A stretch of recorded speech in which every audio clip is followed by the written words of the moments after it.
your people. These are your people. Take care of them. And with those few remarks, may God bless you.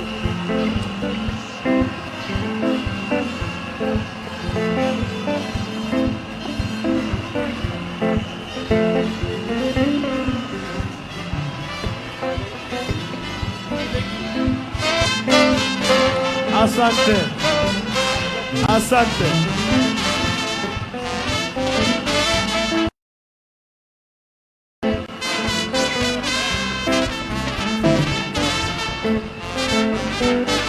Haya, asante sana mama kwa kupatia sisi baba ili atukomboe, atusaidie nchi yetu ya Kenya. Sasa tunataka kwenda kwa sherehe nyingine ndogo hapa. Kabla hiyo tuko hapa na Mheshimiwa Mwathi, tuko hapa na Mheshimiwa Maoke Maore, Masi Kakuya, Ruth Mwaniki na Mheshimiwa Mpuri Apuri, party leader wa Nompeo na East African Parliament. Tuko hapa na PS Unkuli na PS Richard Lisiampe, Senator Okongo Omogeni Senior Counsel. Sasa nataka tupate video ya baba kwa dakika 3. Baada hiyo tukue na speaker wa Kenya wa zamani Mheshimiwa Ole Kapana. Weka hiyo video ya baba ya documentary.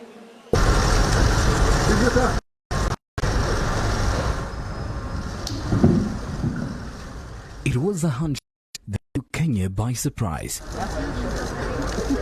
Straight out of the blue sky, seemingly away from the company of their respective close aides, President Uhuru Kenyatta and ODM leader Raila Odinga shook hands on the steps of Harambee House, the block housing the office of the president in downtown Nairobi.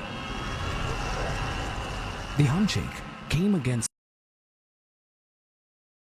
occasioned by the bitterly disputed 2017 presidential elections that included a rerun boycotted by Raila Odinga in October 2017. The handshake was a turning point for the heated political climate. It was a moment of statesmanship for both President Kenyatta and Raila Odinga, who had at the time styled himself as the people's president, complete with a contentious mock swearing-in ceremony at Uhuru Park.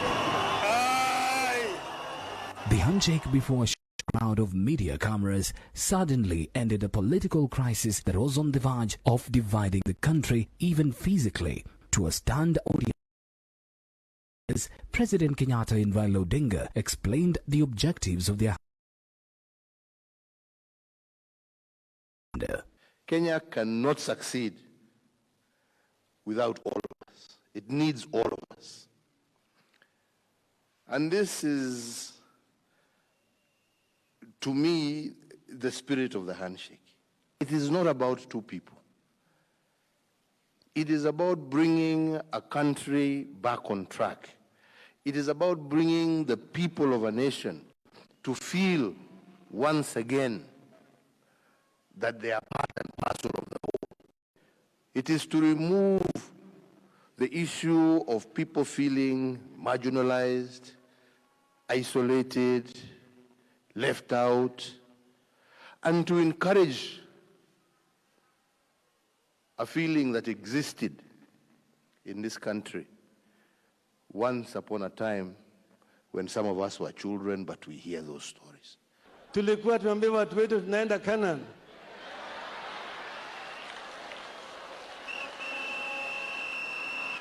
Lakini tulipofika kwa mto Jordan tukapata mamba pale.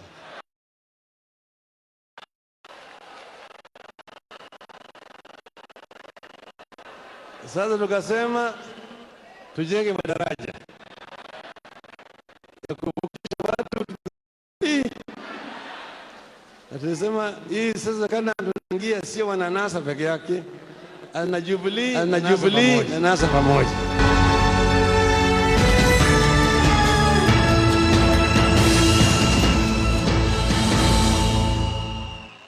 Born Raila Amolo Ain Maseno in January 1945, Raila Odinga is a scion of one of Kenya's foremost freedom struggle heroes, Jaramogi Ajuma Oginga Odinga. The older Oginga was an independence firebrand that together with Jomo Kenyatta and other leaders fought the cause of ending colonial rule and negotiated the constitutional order of Kenya at the famous Lancaster conferences in London. And to a politically conscious father was Raila Odinga born. And as a child growing up, he watched his father rise up to become the country's first vice president when Kenya was declared a republic in 1963. Harambee! Kama shamba yetu harambee! Raila Odinga's own political consciousness set in the mid-1970s when it became apparent that the country was on a general relapse, complete with the rise of official political intolerance. Events that included political assassinations and intimidation, arrest and detention of government critics quietly stoked the reformist flames inside Raila Odinga, and by the end of the 1970s and the beginning of the 1980s, he joined the list of those targeted as critics of the repressive state. A coup attempt by elements of the Kenya Air Force on the 1st of August 1982 marked a turning point for Raila Odinga as he was detained and tortured, having been falsely accused of a role in the coup attempt. For 6 years, Raila Odinga was detained without trial and held in solitary confinement. He was released in February 1988 only to be rearrested in September the same year for allegedly engaging in political activities. Raila Odinga's second stint in detention lasted close to a year, ending on the 12th of June 1989. His subsequent freedom did not last long. For the third time, Raila Odinga was arrested again on the 5th of July 1990 for being part of a group of brave human rights and political reforms crusaders that had dared question the repressive political climate under the single-party rule. His third stint in detention lasted exactly 1 year and 10 days. Raila Odinga was released from his last on the 21st of June 1991. In October 1991, fearing assassination and against a backdrop of violent state repression, Raila Odinga fled the country to begin life in exile. He sneaked into Uganda disguised as a priest and proceeded to exile in Norway. Life in exile was not to be too long. Back home, the struggle he had been part of was bearing fruit faster than some anticipated. In December 1991, the notorious Section 2A of the Constitution was repealed and Kenya reverted to the multi-party system it abandoned in the 1960s. Pendekezo langu ni kwamba badala ya sisi, kwa sababu ninawahurumia mama, nawahurumia wazee, nawahurumia vijana wa university, wa secondary school, wa primary schools, wako na mimi, na sitaki hata moja awawe au aumie. Tufungue section hiyo, na nauliza nyinyi nyote kukaa na mimi, tuende barabara yetu tukiwa KANU pamoja. Lakini visiwe vyama vya ukabila. Kama naandikisha na kama ni ya ukabila, it will not be registered. Odinga returned from exile in February 1992 to begin life in elective politics, winning and retaining the seat of Member of Parliament for Langata constituency for more than 2 decades. In 2002, that is 10 years after the resumption of multi-party politics, Raila Odinga cemented his place as a consequential political force when in a year of dizzying political events, he emerged the architect of the transition that saw the Party of Independence KANU roundly defeated in the country's first ever free and fair democratic elections. Having unsuccessfully run for president for the first time in 1997, Raila Odinga embarked on a series of breathtaking experiments that included joining KANU and seizing the strategic all-powerful position of Secretary General. Napendekeza kwamba Mheshimiwa Daniel Toroitich Arap Moi achaguliwe kama mwenyekiti wa chama cha KANU. But the dalliance with KANU came to a thrilling end when Raila Odinga disagreed with President Daniel Arap Moi's 2002 succession script. Moi had dramatically leapfrogged a youthful Uhuru Kenyatta over the large cast of seasoned hands that now included Raila Odinga. The fallout for Moi was particularly costly as Raila Odinga walked out with a huge chunk of KANU leadership that included then Vice President George Saitoti. Opposition unity was Raila Odinga's new mission, a mission he pursued with selfless zeal as illustrated by his consequential endorsement of Mwai Kibaki, the famous rallying call Kibaki Tosha.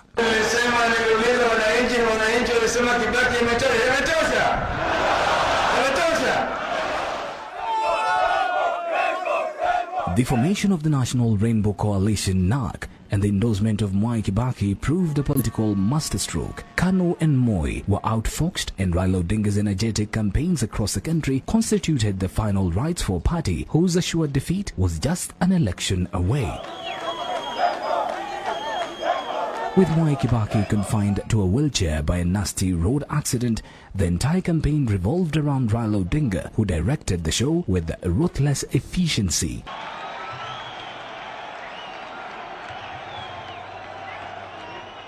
Kibaki and NARC won resoundingly, and Raila Odinga sat in cabinet as Roads and Infrastructure Minister.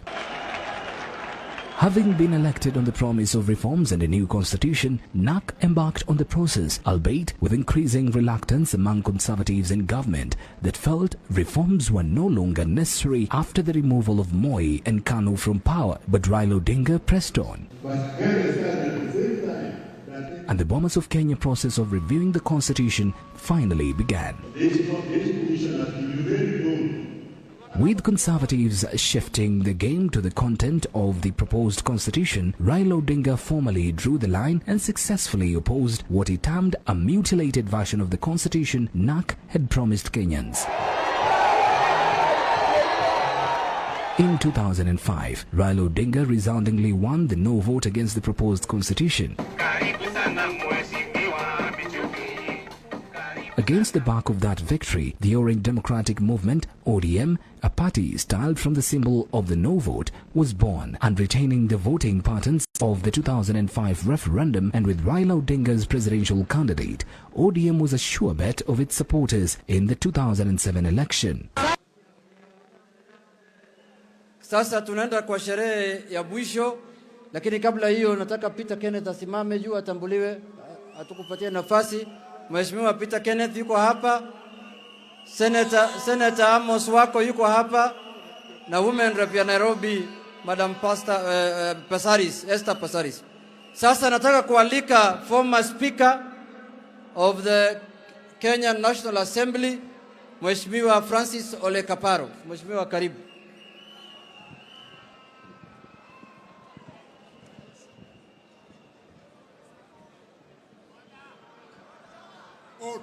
Order. Order for real.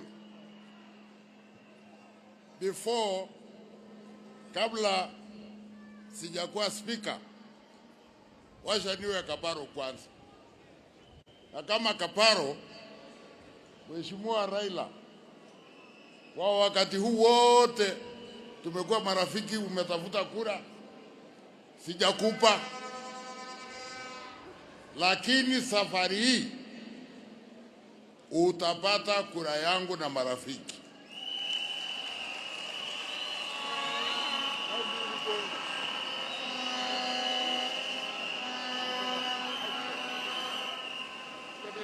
Na najua siko peke yangu.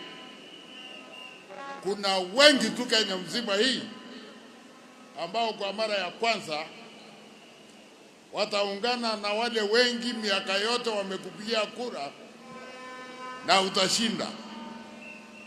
Sasa washa nirudi kazi hiyo ingine. Sio imetosha? Kazi yote ambayo inafanywa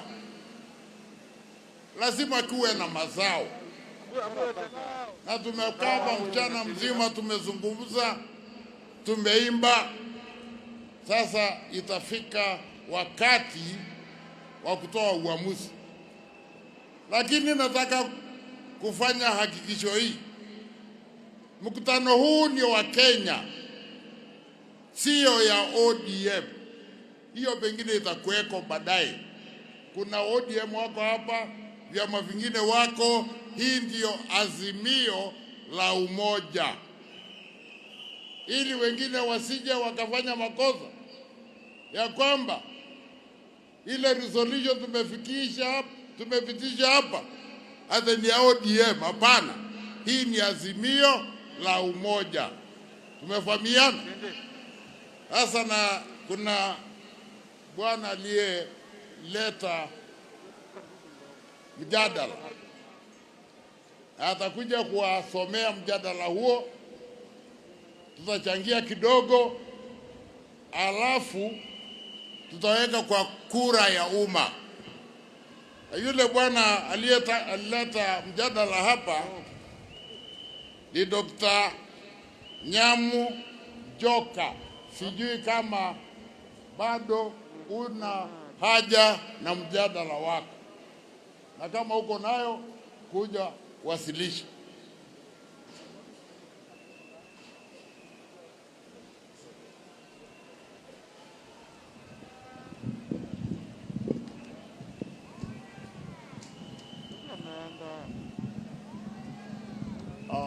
No, it's okay. I'm addressing Your Excellency. No, excuse me. Your Excellency, the Right Honorable Prime Minister, you will remember that in the early 1960s, your father traveled through Nyanza, and every time he attended a meeting, he would say, Piny Owacho. The people are saying. I am here, Your Excellency, Right Honorable Prime Minister, as the voice of the people. I, Davis Nyamu Njoka, a registered voter in Mathioya constituency in Murang'a County, within the region of the Mount Kenya, do hereby propose a motion that His Excellency Right Honorable Raila Odinga, EGH, vies to become the President of the Republic of Kenya in the coming presidential elections in the year 2002.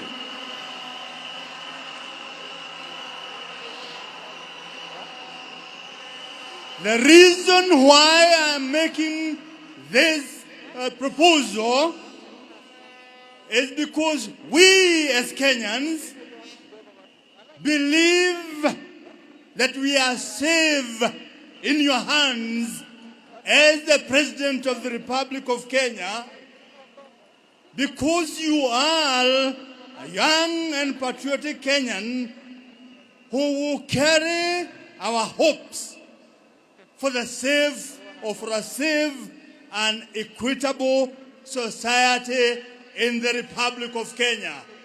I move this motion.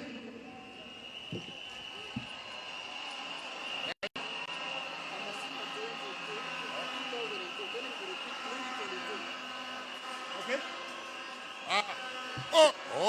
Order. You must read your motion well.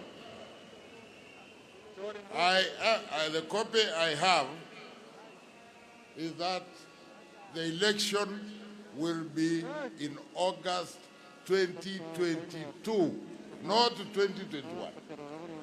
Is that what you mean? I read 2022. Thank you. Do you have a seconder? Where's the seconder?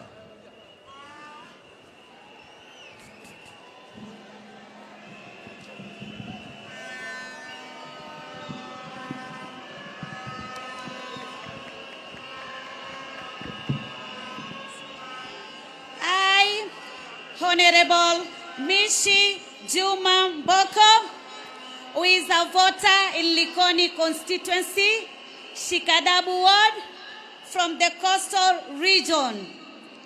I second the motion that His Excellency Raila Amolo Odinga, EGH, vies for the presidency in the forthcoming presidential election in August 2022. I am confident that Baba Raila Amolo Odinga has what it takes to transform the economy while embracing digitalization, creating employment, and ensuring inclusivity. I believe devolution will thrive. I beg to second the motion.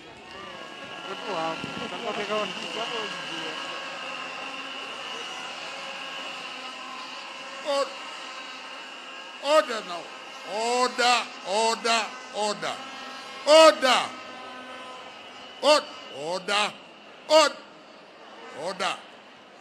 I will now propose the question, which is that following wide Azimio la Umoja consultations in all the regions of our great country, we, the people of Kenya, gathered here today at Kasarani Stadium for the Azimio la Umoja National Convention, this 10th day of December 2021, do hereby request His Excellency Raila Amolo Odinga, EGH, order, order, order, to present himself as a candidate in the forthcoming August 2022 presidential election. That's the question. I will give two opportunities to two young people, and then maybe we'll put the question after that. And I will have the first person to make a contribution, Irene Mayaka, a young lady from the Nyanza region. Irene. Irene Mayaka, a young person from Nyanza region, I wish to state the following: that His Excellency the Right Honorable Raila Amolo Odinga has devoted his entire life to fight for the struggles of liberating this country. I further state that in this struggle, Raila's focus has been on the ideals of inclusivity, devolution, sharing of power, and economic empowerment of young people, women, people with disability, and the marginalized. And I have no doubt, absolutely no doubt, that through his presidency, these ideals will be achieved. I beg to support the motion. Thank you.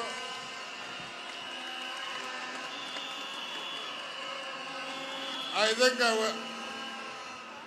I will give the last intervention to another young person from the western side of our country, Mr. Moffat Mandela.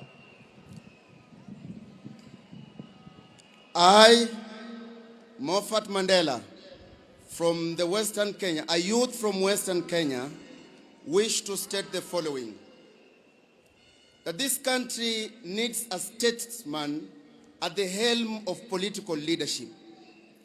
His Excellency Raila Odinga has always put this country first. that he has always put this country before his personal and political interests. His Excellency Raila Odinga has always had a big heart that is forgiving everyone that has always wronged him. His Excellency Raila Amolo Odinga is a man of great humility, and it is these qualities that we need in a leader that will take this country forward. It is in this background that I want to support. Thank you.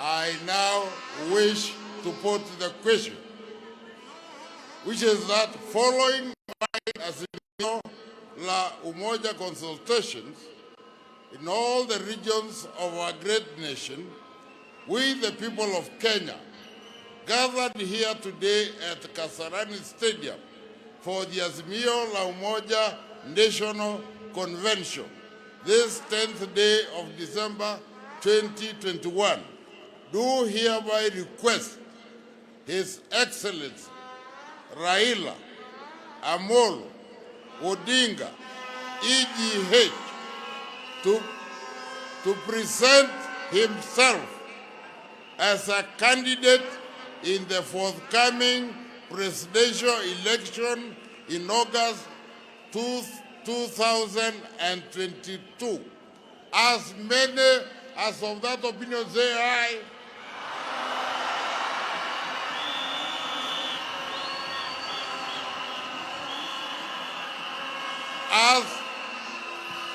As many order.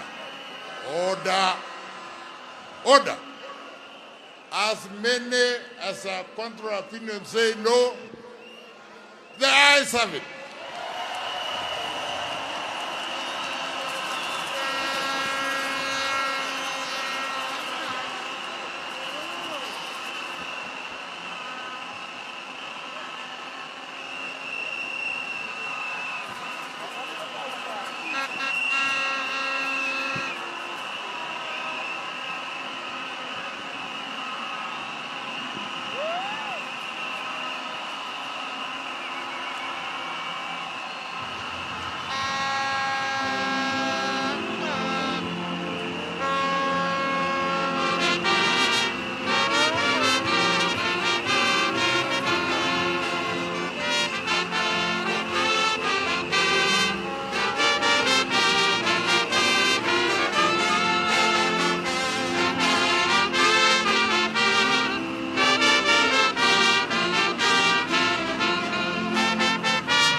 Vijana we!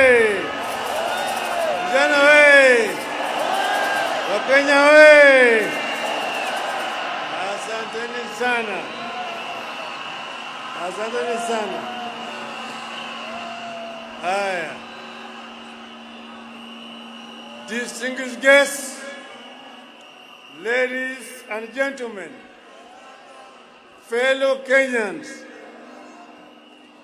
I am very delighted and I stand before you here today a proud son of Kenya, a liberation fighter, and a servant of the people for the last 50 years. Today, I boldly declare that I'm neither repentant nor regretful of my own experience in the fight for a liberated Kenya.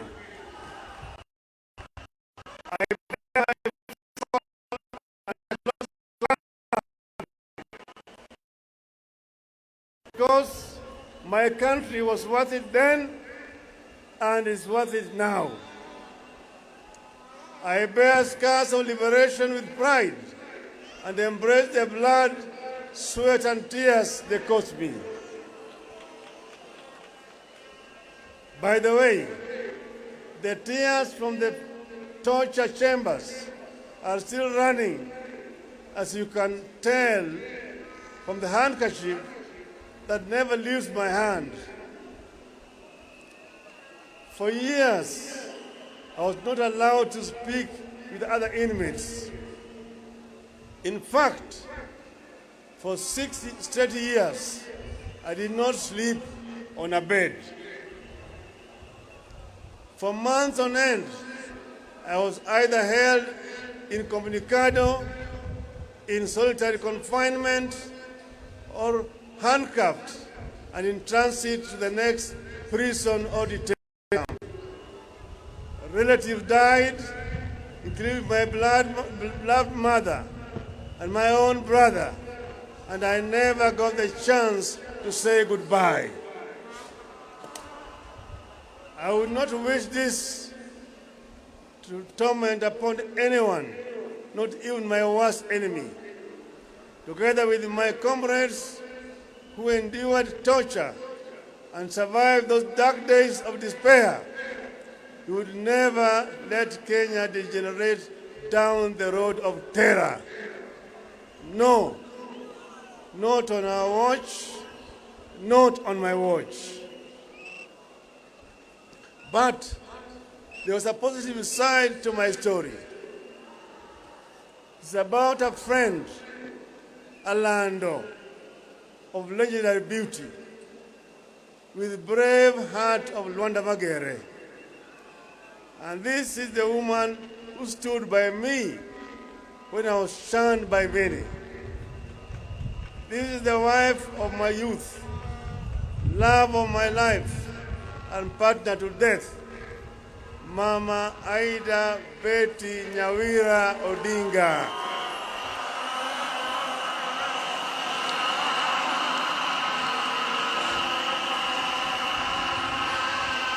In those hard times of long and uncertain incarceration, if I was not reading the Holy Bible, I found deep solace in Mama Aida's love and support. She became a constant guest of the police cells through constant arrest and harassment. I can't thank her enough. Thank you, darling. Fellow citizens, what makes a great nation is not the man it produces, but the man it honors. That is why I would be remiss if I do not pay homage to those that gave us the sacred license to stand tall, to speak free, and to think big on this very day. And here I'm talking about my comrades in arms, both alive and those who have fallen. I pay homage to those who have gone before us, the fallen heroes of the second liberation. These include Kenneth Nyindo Matiba and Charles Robia. Many do not recall that I was detained at Community Maximum Prison on the same day with two compatriots on the 5th of July 1990 for demanding multipartyism. Other fallen compatriots include Georgia Nyona, Jean Marie Sirone, Martin Shikuku, Mukaru Nganga, Okioko Mbaka, and Wangari Maathai. I also pay homage to all the audacious martyrs who, for the sake of the people, chose constant crucifixion over relative comfort of conceding to repression. I hold the deepest respect to living icons like Mukami wa Kimathi, the wife of Dedan Kimathi. They called her the worst because, like Kimathi, her husband, Mukami was a fearless fighter who mobilized daring bands of women in complex undercover Mau Mau operations. I salute her. Other liberators include Ngugi wa Thiong'o, whose powerful written words enriched the ideologies of the struggle against the one-party regime. Koigi wa Mwere, whose fearless voice inspired many to action. I remember Dr. Odhiambo Mbai, the fearless chair of the Devolution Committee at the Bomas Conference, who was brutally assassinated, and Dr. William Mutunga, who distinguished himself as a selfless champion of social justice and comrades in the detention chambers. We also had Katama Mukangi, Kaimoji Wachira, Alamin Mazrui, all those colleagues who were with us at that time. In the course of this struggle, there have been ups and downs, advances and retreats, but we have never lost our direction. At this point, I must pay homage to my brother, His Excellency, President Uhuru Muigai Kenyatta, for the foresight and sense of patriotism in initiating the dialogue that led to the handshake. It takes a seasoned statesman to shake the hand of his rival. I thank him. In the course of our discussions, we agreed that Kenya is greater than the two of us. We agreed that despite years of effort, Project Kenya has not quite taken the way of how our fathers envisaged. Where our founders envisaged unity, we have been held back by divisions, tribe against tribe, region against region, men against women, leader against leader. As if these divisions have not been costly enough, there are still massive efforts by other people to divide us further, as rich and poor, young and old. We agreed that where our fathers dreamt of plenty within our borders, poverty has taken deep roots in our land. We agreed that we must deal a deadly blow to corruption before it brings down our country. We resolved to work together to unite our people in order to realize the Kenyan dream as coined by our founding fathers. Justice is our shield and defender. May we dwell in unity, peace and liberty. Plenty be found within our borders. That is the foundation of the Azimio la Umoja. I must add here that with this reconciliation, I ask for nothing, and I will never ask for anything except the opportunity to serve.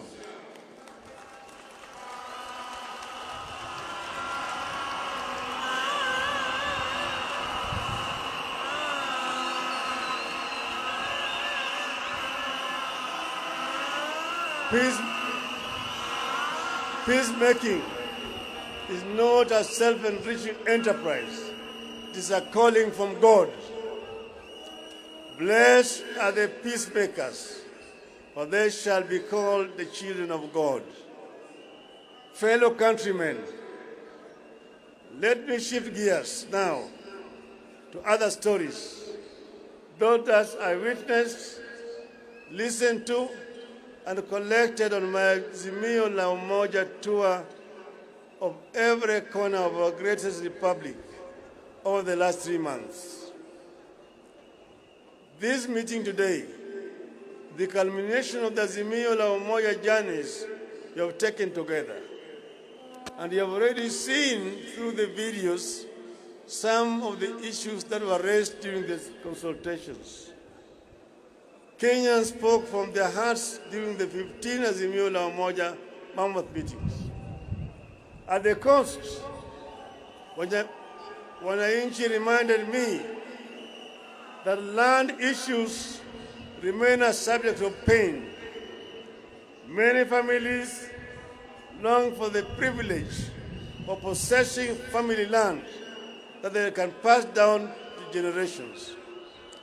They cried about the huge impact of the standard gauge railway on their businesses. We traveled into the river North Rift, and there I listened to concerns of residents whose livelihoods are being destroyed by cartels in agriculture. People who import maize while farmers are stuck with their maize. They lamented the collapse of the dairy and tea sectors and the high cost of farm inputs. The communities of West Pokot County wondered where there was a West Pokot when there is no East Pokot. They asked to be identified specifically as a community in the national census with a code and their own development projects, and the creation of 2 more constituencies and 5 wards. I also spent time in the Mount Kenya, both west and east, and I can confirm to this congregation that if the mountain was smooth, it would be impossible to climb it. The mountain has to be bumpy for you to scale it. On this, I'm happy to note that I've reached very close to the peak.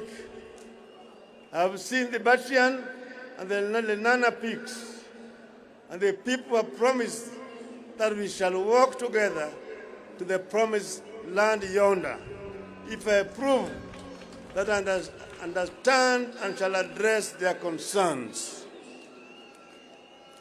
Residents express concerns about the equitable distribution of development resources within the region and the proportional representation. They summarize it in the one call: 1 man, 1 shilling, 1 vote. And they want to earn more from their tea, coffee, pyrethrum, vegetables, potatoes, rice, and dairy. Nyanza complained about non-functioning and collapsed cotton, sugarcane, fishing, tobacco, tea, and soapstone industries, and the denial of economic opportunities for the region. In Turkana, the continuing challenge of general insecurity, poverty, drought, and famine were raised repeatedly. In the lower eastern, the local communities complained of a serious lack of water, recurring famine, and lack of economic opportunities. Northern Kenya felt profoundly let down by Nairobi. Their children are being denied identity cards by their own country. Education is collapsing due to insecurity, and livestock sector is severely threatened by drought and disease. I took note that while our people of Mount Kenya spoke of 1 man, 1 vote, 1 shilling, Northern Kenya spoke of 1 man, 1 kilometer, 1 shilling. Indeed, Kenya is diverse in its needs and its ideas to address the needs. In Western Kenya, I was repeatedly reminded of the local industries like sugar that had been allowed to collapse due to corruption, neglect, and mismanagement. Fisheries and mining are struggling.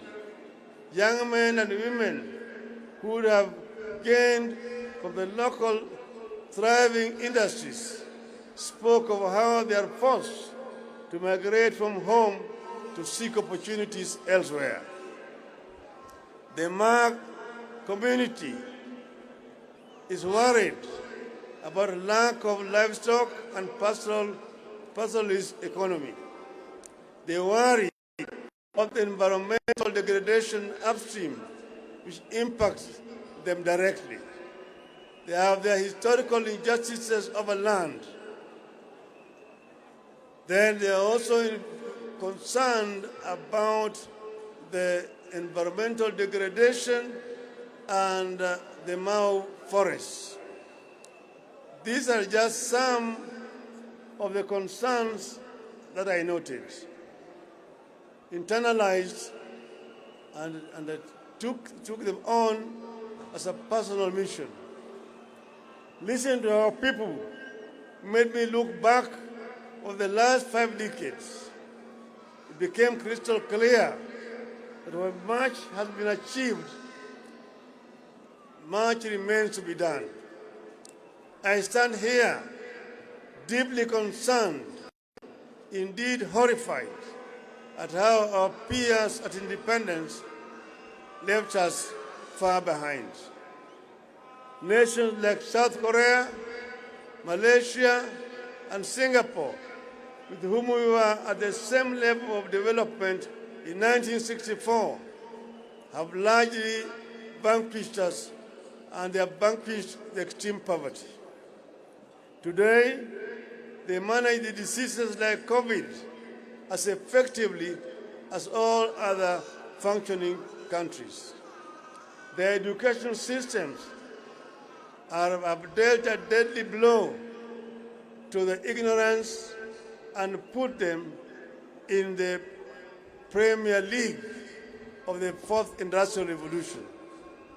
You have to change tact. You have to catch up. Fellow Kenyans, following the listening hours and to address the concerns that have emerged, we came up with a 10-point people's program as follows. Point number 1, inua jamii, pesa mfukoni. A nation's greatness is judged by how it treats its poor and vulnerable. Pesa mfukoni is a social protection program that will deliver 6,000 shillings per month to the 2 million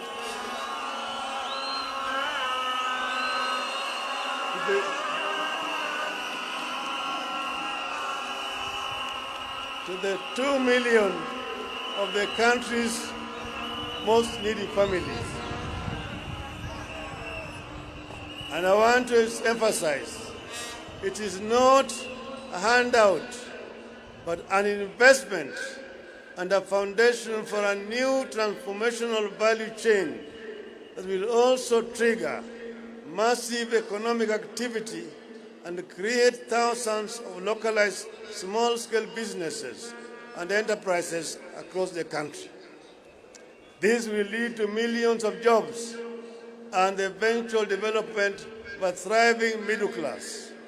The resulting middle class and small and medium enterprises will be a robust market for larger, more national corporations. Point number 2, Baba Care. Each of us has experienced the all-consuming strain that accompanies the ill health of a family member. We will ensure that each and every Kenyan has a social insurance, a health insurance plan. Those who cannot pay, the government will pay for them, so that no Kenyan should die or suffer or lack treatment because of lack of money. Point number 3, kazi kwa wote. This is about securing the welfare of the people by generating avenues for productivity through job creation programs, for investing in the critical Juakali sector and other micro and macroeconomic stimulation schemes. Point number 4, uchumi kwa kina mama. This will focus on the true multipliers of the wealth in our community, our women. The program will unlock access to financing for women-led businesses and provide support for women and other enabling factors such as access to assets for production, land tenure, and proportional representation in all government levels. Point number 5, hashtag inawezekana. We know that our youth are closer to the future than we are, but they are exploited as cannon fodder for bad politics. Now more than ever, we need to invest in preparing our youth for that future. The program will equip our youth with the mindset, skills, funds, and technology to enable them innovate at par and even surpass their global counterparts. Point number 6, waste not a single child. Education is non-negotiable. This program will be an aggressive scheme to ensure that all, not some of our children, get rightful access to quality education. Point number 7, for Northern Kenya. Sorry. Point number 7, fukuza njaa.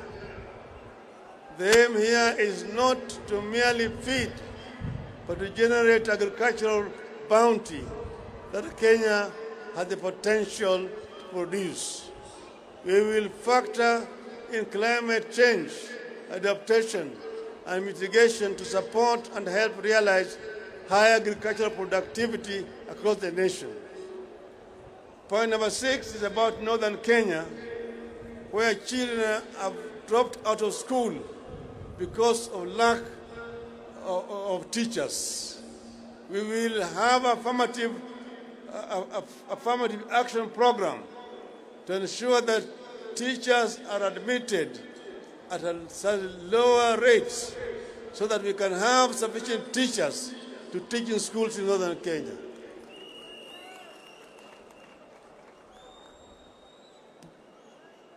Point number 9, one county, one product.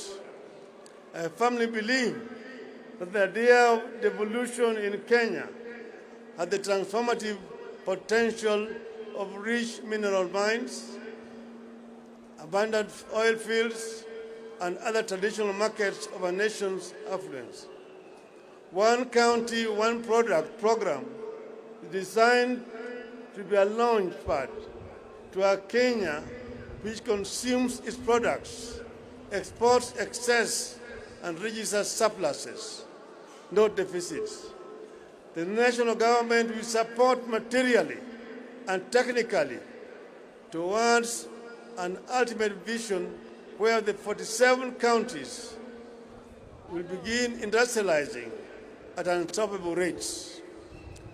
The 10th pillar of my vision has to do with the principles of administrative continuity. By continuity, I mean building and improving on the gains that have been made by the administrations that came before. Africa suffers a retrogressive mindset of starting afresh instead of advancing existing accomplishments. When one administration sets up something, the next knocks it down. This makes many countries in the continent stuck in a constant state of ignition, never making it to acceleration and takeoff. Kenya must not be a start-stop nation. This is a waste of time and resources and should not be entrenched in Kenyan political culture. For example, President Kenyatta's Linda Mama program could not have worked without the construction of health facilities and upgrading of transport networks that we undertook during the Grand Coalition government. The plan for a rapid bus transit system could not have been operationalized without the construction of the Thika and Mbagathi roads. The plan for the Lamu port dates back to 1972, when President Mwai Kibaki was finance minister. It took almost 50 years for it to be launched by Kibaki as president in 2012, as he was leaving office. President Uhuru Kenyatta took it up in 2013, ran with it, and has implemented it. Lamu project is one whose ultimate vision I see clearly. Ignoring it squanders opportunity. By another 50 years, to have a world-class transshipment hub that will reap exceptional economic benefits for our country. My manifesto will bear a crystallized description of the 10-point People's Program, delving into workings and plans that will actualize it for the people. These are just but highlight of new programs that we shall roll out to respond to needs expressed at Azimio la Umoja events.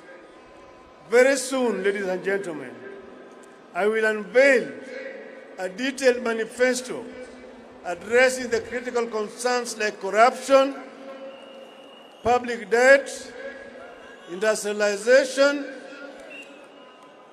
ICT and digital economy, promotion and protection of businesses, and particularly protection of private property. Our business community deserves protection, and they will get it. Fellow citizens, at the top of our national government, where leadership is exercised to the maximum in governing and changing our nation, is the presidency. The president makes a difference in the life of this nation.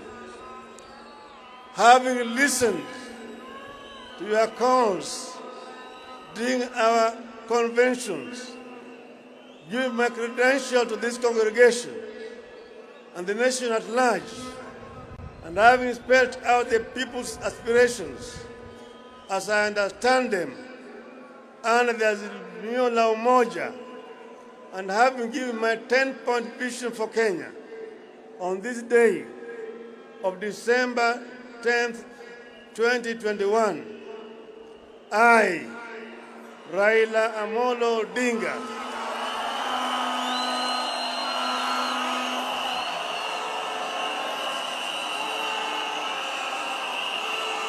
having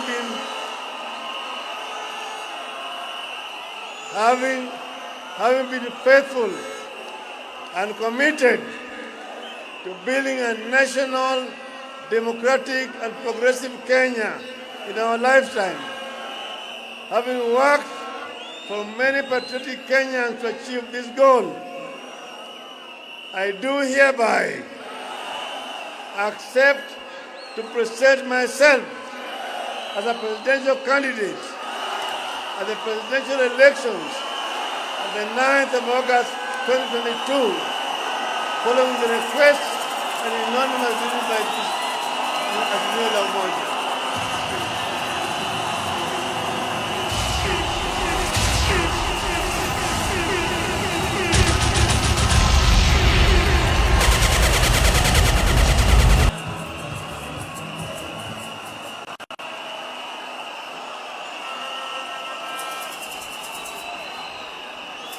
Let me add, I'm not running for the president to oppose anyone, but to propose better policies. I'm in this race to mold one indivisible nation. I'm not at war with any personalities. I'm at war with ideologies that will lead this nation in the wrong direction. Ideologies that divide us instead of uniting us. Ideologies that put the personal above the national good. Now, I want you to listen to me. Vijana mpo? Vijana hoi! Wacha nimalize kwa Kiswahili. Mimi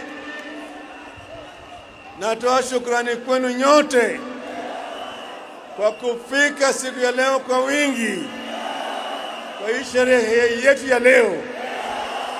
Na sasa mimi nataka kutangaza,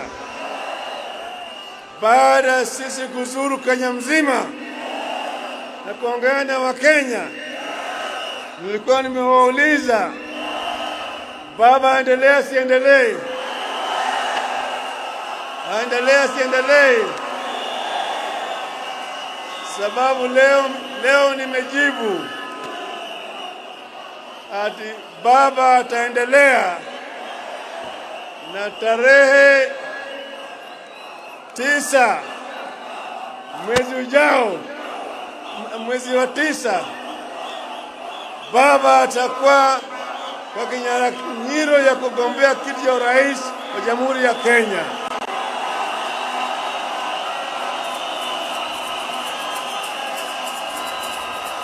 Vijana we! Wewe! Lakini vile vile mimi nasema, baada ya kuzunguka kila mahali, tulikubaliana na ndugu yangu Uhuru Kenyatta tutaleta Wakenya pamoja, na kuna vitu vitano. Moja naitwa utu, pili ni undugu, tatu ni umoja, nne ni usawa, tano ni uzalishaji.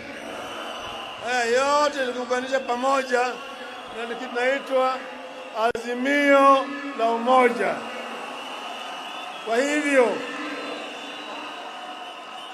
nataka lend my ears. Ngojeni kidogo vijana. Ngojeni kidogo vijana. Vijana we! Vijana we! Vijana we! Natangaza kuanzia leo Azimio la Umoja itakuwa Azimio la Umoja Movement, na itakuwa ni mseto. It will be a coalition. Azimio la Umoja Movement. Na nikisema Azimio mnasema inawezekana. Azimio la Umoja. Azimio. Azimio. Azimio. Leo tuko na hereby launch Azimio la Umoja movement.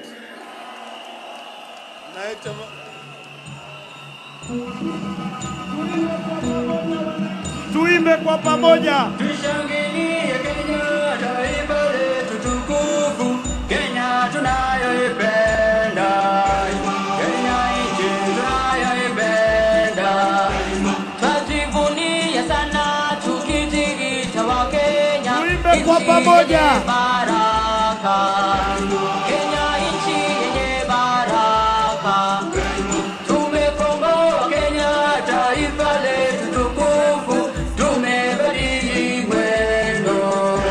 Tutalinda katika mpya. Anayependa Kenya ni yule mwenye kutenda haki kwa watu wote. Mtu mwenye kutenda Tushangilie. haki. Na ukipenda Kenya Tunaimba kwa pamoja. yenye kuvunja amani. Hatutaki matata Kenya. Wenye nchi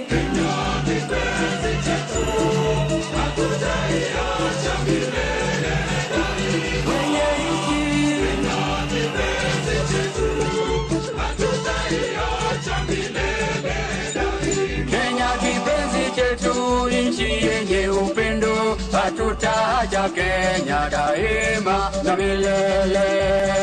Kenya kipenzi chetu, Tupeperusha mabango na kofia na mikono yetu yote.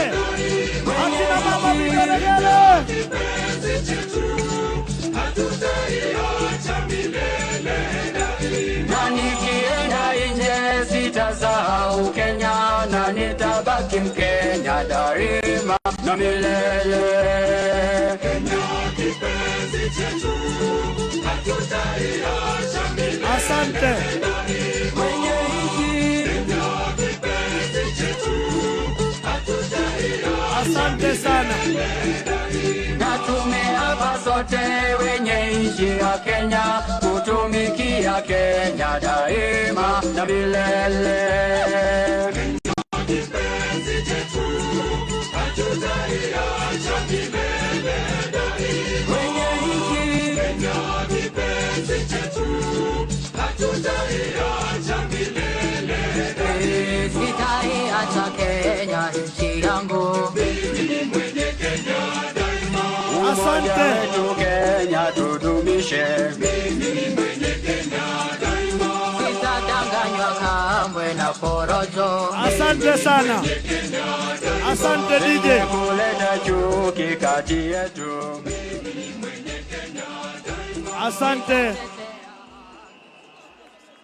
Tunaombwa tupeane nafasi muafaka, wananchi tusalie tumetulia, ili kumruhusu viongozi kumpa kongole Injinia Daktari Raila Odinga kwa kubali mwito, na niombe nipewe leo ni leo, nipe leo ni leo, asemaye kesho ni muongo.